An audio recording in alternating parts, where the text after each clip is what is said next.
2 of the agenda. I now give the floor to Mr. Geir Pedersen.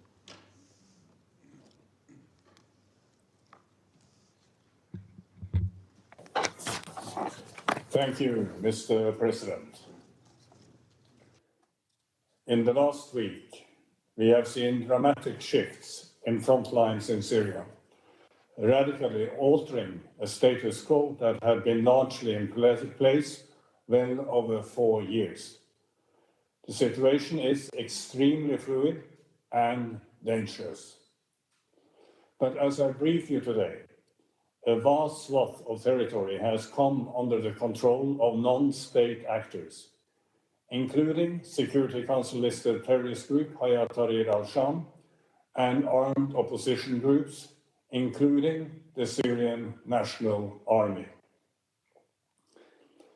These groups now de facto control territory containing what we estimate to be some 7 million people, including Aleppo, Syria's second biggest city, and the vast and diverse metropolis of more than 2 million people.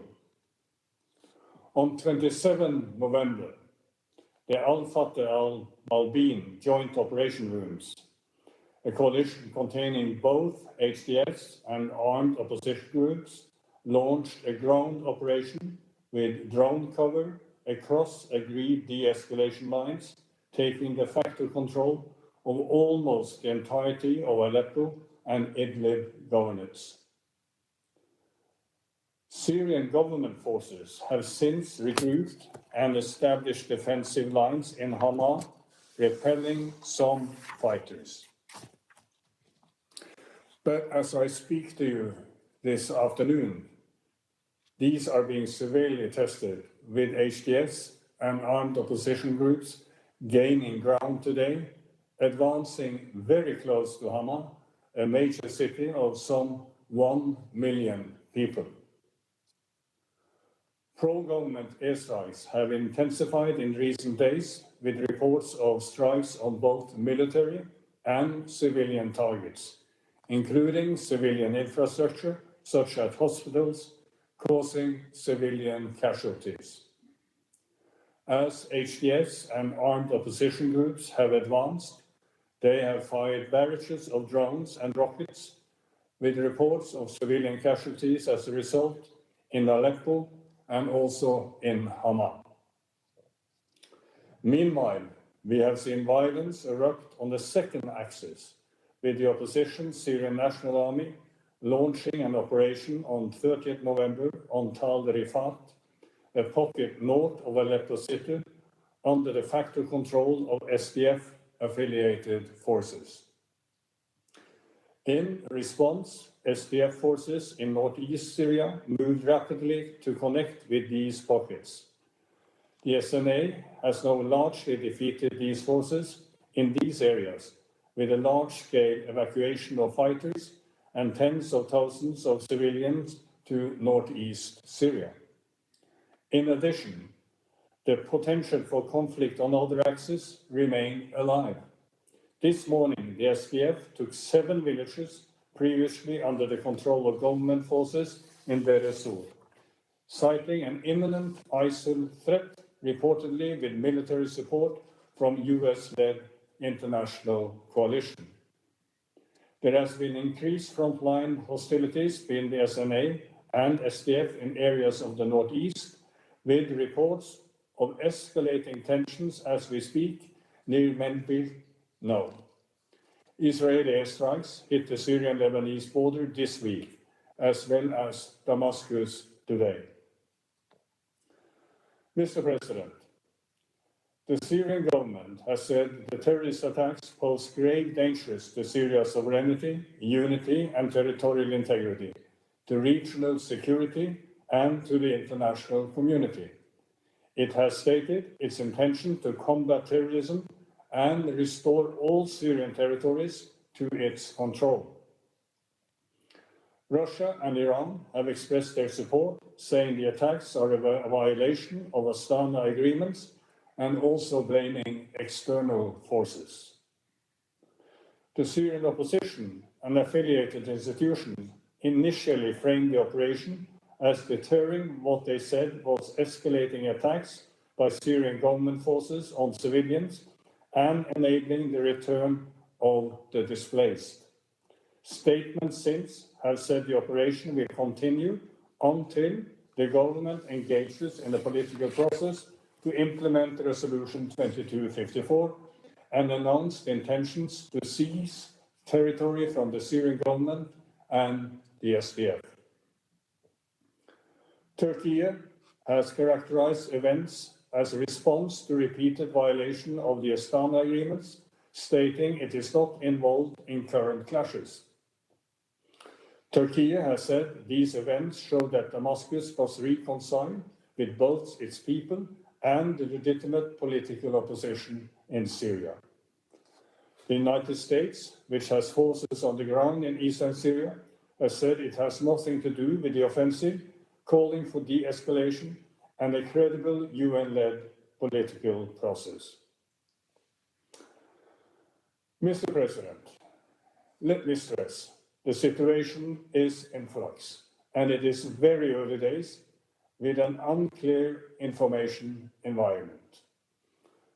But you need to be aware that these developments have provoked different reactions among the Syrian people. A grave threat for some, a signal of hope for others. We have seen a series of public pronouncements by different armed actors in the Northwest, including Security Council designated HTS, offering reassurances to all civilians, including minorities, and including assurances of religious freedom.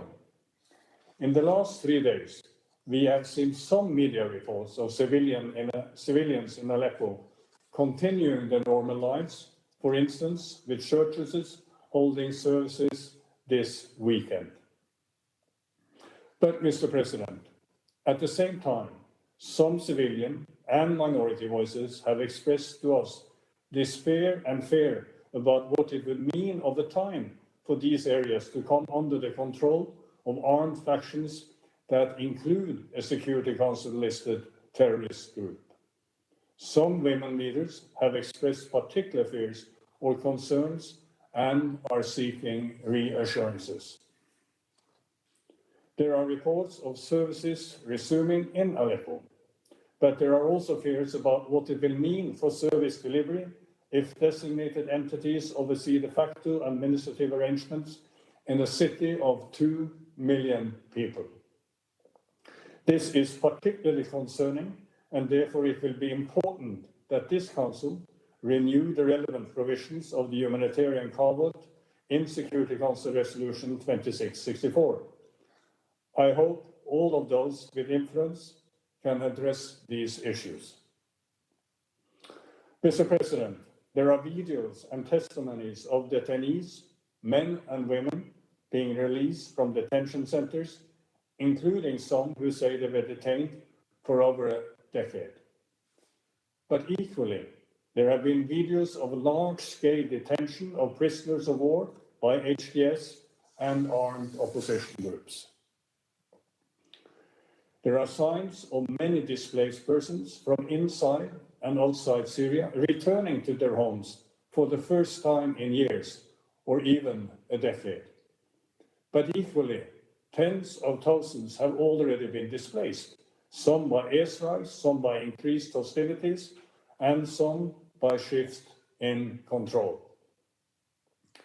In Sheikh Massoud and other neighborhoods in Aleppo city, there are tens of thousands of civilians under the control of some remaining IPG or SDF units, expressing fears that they too may soon be forced to leave their homes. Underlying all of this is an enormous uncertainty about the immediate future and the danger that more bloodshed could be on its way. Mr. President, my first core message today is simple. We need de-escalation and we need calm. I appeal to all parties to their obligations under international law to protect civilians and civilian infrastructure and allow safe passage for Syrians fleeing violence. But, Mr. President, this alone does not suffice. Further military escalation risks mass displacement and civilian casualties. The last 14 years of conflict have decisively shown that no Syrian party or existing grouping of actors can resolve the Syrian conflict via military means. We must de-escalate and ensure a cooperative approach to countering listed terrorist groups.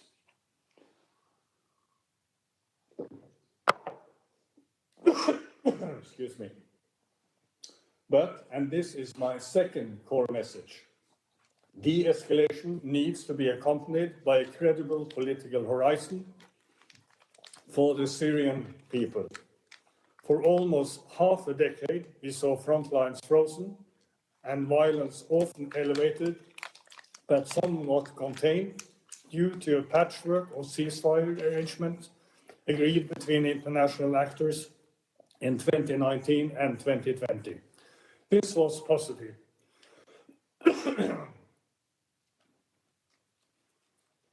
But without being pegged to a political process to resolve the crisis, this amounted only to a conflict management approach. And this is not enough. I have long been warning that this was unsustainable, especially after rising violence within Syria the last 3 years, alongside regional spillover and expanding Israeli strikes. Now, in the space of a week, we have seen the de-escalation lines agreed in 2020 and earlier entirely unravel. Excuse me. Mr. President, the Syrian parties and key international stakeholders need to be seriously engaged in meaningful and substantive negotiations to find a way out of this conflict. That is why today I call for urgent and serious political engagement among Syrian and international stakeholders to spare bloodshed and focus on a political solution in accordance with Security Council Resolution 2254. Mr. President, to this end, I have been working the phone with a full range of Syrian parties and key international stakeholders, urging concrete and immediate action on these two fronts, including with the Syrian government, the Syrian opposition, Turkey, Russia, Iran, United States, and Arab and European players. I will be in the region in the coming days for a range of high-level meetings. I have clearly signaled and signal here once again my readiness to use my good offices to convene international and Syrian stakeholders in new and comprehensive peace talks on Syria. I have been sharing and discussing ideas in this regard for several months, precisely because I anticipated that the unsustainable status quo would collapse and a common consensus on the comprehensive approach would be needed. An approach that goes beyond only the resumption on constitutional committee meetings, but which addresses the full range of aspirations and concerns: the political process, sovereignty, security, economic conditions and sanctions, the detained and missing, and the refugees and the displaced. Mr. President, these ideas are more, not less relevant following the events of this week. I urge all parties to engage not only on containing the crisis, but on resolving this conflict. That is what is needed now. Mr. President, there is no military solution to this conflict. If we do not see de-escalation and a rapid move towards a serious political process involving the Syrian parties and the key international players, then I fear we will see a deepening of the crisis. Syria will be in grave danger of further division, deterioration, and destruction. The consequences for the sovereignty, unity, independence, and territorial integrity of Syria, and for the well-being and aspirations of the Syrian people could be grave indeed. Mr. President, this should be in no one's interest. Thank you. I thank Mr. Pedersen for his briefing. I now give the floor to Mr. Raed El Saleh.